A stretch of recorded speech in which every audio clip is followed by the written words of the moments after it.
Release হয়নি। তো একদিন আমার ভাগ্যে সৃজিত মুখার্জির সাথে দেখা হয়ে যায় এবং ও চাইছিল যে ছবিটা আমি করি। ছবিটার নাম ছিল 'জুলফিকার'।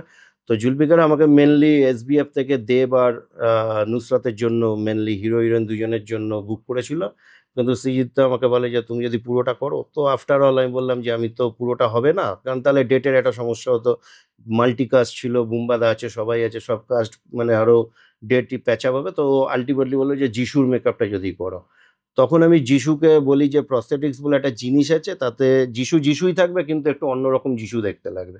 দেন I created the Kashinath Kundu character এবং ওটাতে মানে আমি যথেষ্ট মানে সবাই খুব ইয়ে করে এবং ওটা আমাকে আরো ইন্সপায়ার্ড করে কাজটা করতে এবং পরবর্তীকালে সৃজিত দা আমাকে আরো ব্যাক টু ব্যাক এক যে ছিল রাজা, গুমনামি, তারপরে ইয়তি অভিযান, ভিঞ্চিদা। ভিঞ্চিদা আমাকে অনেক পরিচিতি দিয়েছে বিভিন্ন জায়গায়।